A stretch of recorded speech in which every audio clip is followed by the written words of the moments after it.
Apa kabar Bapak Ibu petani sawit Indonesia? Semoga kita semua selalu dalam keadaan baik, damai dan sejahtera. Tentu saja Bapak Ibu petani pasti ingin kebun kelapa sawit TBM yang baru ditanam ingin berdaun hijau semua seperti ini. Kemudian pelepahnya, bonggolnya besar-besar ya. Namun kadangkala di antara tanaman kelapa sawit yang baru kita tanam tersebut ada beberapa pokok yang pertumbuhannya tidak sebagus tanaman-tanaman lainnya. Biasanya tanaman tersebut ada yang kuning, kemudian ada yang pertumbuhannya kerdil. Oke Bapak Ibu, dalam video kali ini kita akan melihat salah satu contoh pokok kelapa sawit yang ada di kebun ini yang pertumbuhannya tidak sama dengan kawan-kawannya yang lain, tidak sehijau ini. Apa penyebabnya dan apa solusi yang harus kita berikan? Baiklah Bapak Ibu, mari kita simak video berikut ini.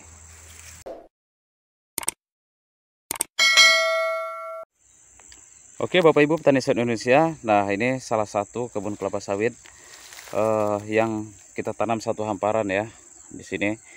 Namun kita lihat kalau sepintas kita melihat ya kiri kanan itu daun sawitnya sudah hijau-hijau ya. Ini contoh ini hijau juga nih. Nah, kemudian pokok yang sana juga kita lihat lebih dekat lagi. Dia berwarna hijau. Namun di sana nanti Bapak Ibu ada satu tempat yang pokok kelapa sawitnya tidak sehijau ini Bapak Ibu. Nih kita lihat juga nih hijau juga ya, pertumbuhannya bagus. TBM baru ditanam pada usia 6 bulan saat ini setelah tanam. Nah ini juga nih hijau nih Bapak Ibu ya.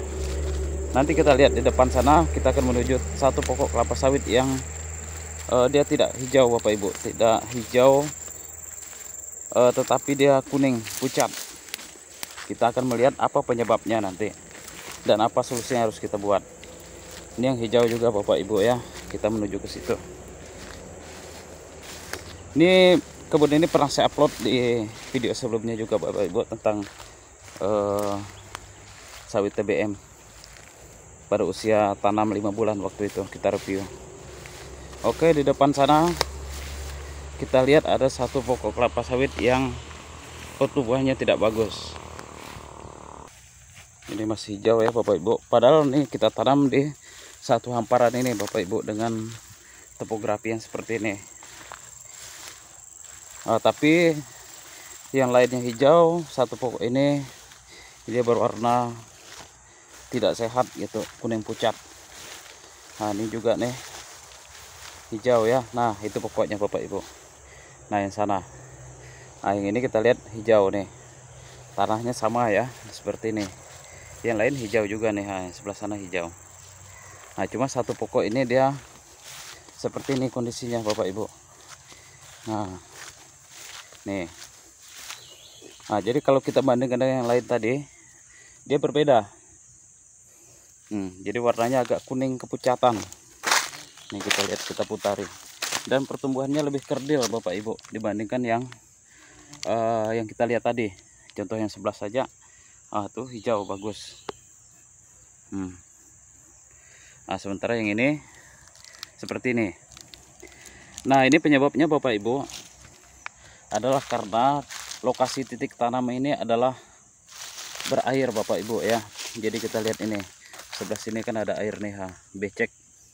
Jadi ini gulma-gulma kerisan memang biasanya hidup di tempat yang berair seperti ini. Jadi ini contohnya banyak gulma-gulma kerisan di sini. Nah di sini waktu kita gali kemarin di bawah sana ada air Bapak Ibu. Jadi begitu digali ternyata ada genangan air di bawahnya. Maka pertumbuhannya seperti ini. Ini sama juga sudah kita pupukkan, sama juga dengan pupuk dan pokok-pokok yang lain ya. Namun ternyata kalau dia tergenang ataupun berair di bawahnya, kalau kita berikan pupuk yang maksimal pun dia tidak akan memberikan pertumbuhan yang bagus Bapak Ibu. Nah ini contohnya. Jadi di sini walaupun kita berikan pupuk urea kah atau NPK kah sesuai dengan rekomendasi, dia tidak akan memberikan hasil yang maksimal atau tidak bisa bertumbuh dan maksimal untuk usia-usia TBM seperti ini. Kebetulan ini baru ditanam pada usia 6 bulan.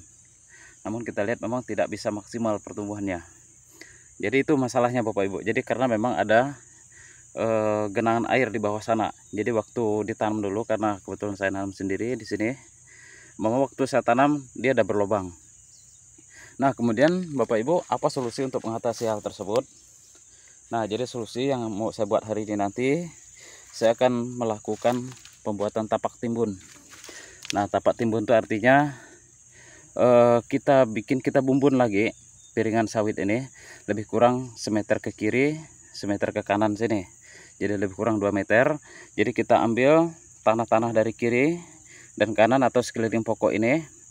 Jadi kita angkat tanah tersebut, baru kita timbunkan ke batang sawit ini. Nah, kemudian tentu saja sekeliling pokok sawit ini kan terbentuk parit bekas kita mengambil tanah tadi. Nah, parit itu berfungsi sebagai tempat pembuangan air yang ada di sekitar pokok ini, Bapak Ibu. Jadi air-air yang ada di sekitar pokok ini nanti hanyut ke parit yang kita buat untuk membuat tapak timbun tadi. Nah, bentuknya nanti tentu saja nih tanah semua, Bapak Ibu ya, sekitar semeter ke kiri, kemudian semeter ke kanan. Nah, kemudian di seputar ini nanti akan terbentuk parit yang melingkar. Nah, parit melingkar itulah sebagai sarana kita untuk membuang air. Nah, kemudian selanjutnya dan kondisi seperti ini, karena di situ ada sungai, Bapak Ibu, di belakang itu, jadi tentu saja ini harus dibuat parit nanti nih. Ya, dari sini kita buat parit ke sana, supaya air-air yang jatuh ataupun air hujan yang turun dari bukit sebelah sana nanti larinya dengan lancar dan mudah, air tersebut bisa mengalir ke arah sungai sana. Nah, itu solusi yang kita berikan di sini nanti, Bapak Ibu. Nanti saya akan upload juga di video berikutnya hasil pengerjaan tapak timbun tersebut. Jadi bagi Bapak Ibu petani sawit Indonesia yang memiliki area yang seperti ini, dia kondisinya berair, sebaiknya waktu penanaman dulu sudah dilakukan pembuatan tapak timbun, supaya tidak tergenang, Bapak Ibu. Prakarnya tidak tergenang dan membuat tanaman menjadi kerdil seperti ini. Walaupun sudah dipupuk, dia tidak akan bisa maksimal. Nah, di sini kalau kita lihat memang air semua isinya. Nah, di sini berair, becek. Nah, namun kalau kita lihat di pokok sebelahnya, dia sudah bagus ya, karena memang posisinya tidak tergenang di sini. Kita lihat walaupun berdekatan dengan pokok yang tadi, namun posisi titik tanam ini dia tidak tergenang, jadi tidak ada air yang menggenang di perakarannya atau di bola tanahnya waktu kita menanam kemarin. Nah, sehingga kita lihat pertumbuhannya berbeda, Bapak Ibu ya. Kita bandingkan dengan yang sana tadi, dan pokok yang kita lihat tadi pertumbuhan jauh lebih bagus, Bapak Ibu. Ini kita lihat untuk tinggi pokoknya sudah mencapai 1,5 meter pada usia 6 bulan setelah tanam. Nah, sementara yang pokok yang kita lihat tadi, itu tidak kelihatan di sana arahnya. Nah, itu yang kuning-kuning dikit tuh. Itu baru tidak nyampe 1 meter, paling sekitar 80 cm. Jadi masih imbang-imbang dengan waktu saya menanamnya dulu. Karena waktu saya tanam dulu tinggi bibit sawitnya sekitar 60 cm. Namun kalau dia di areal yang bagus seperti ini, dia pertumbuhannya sudah mencapai 1,5 meter. Nah, jadi salah satu faktor keberhasilan dalam berbudidaya kelapa sawit adalah pemilihan lokasinya, Bapak Ibu.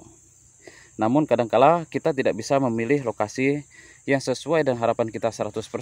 Jadi contohnya di sini saya tidak bisa mengharapkan 100% kondisi arealnya bagus seperti ini, Bapak Ibu. Tetap ada yang tergenang seperti itu, ada berbukit dan sebagainya. Namun kondisi seperti itu masih bisa kita atasi. Nah, cara mengatasi tadi untuk yang sawit yang kuning kerdil seperti itu, kita berikan tapak timbun, kemudian kita buatkan paritnya, Bapak Ibu. Setelah itu tentu saja kita lakukan pemupukan secara rutin.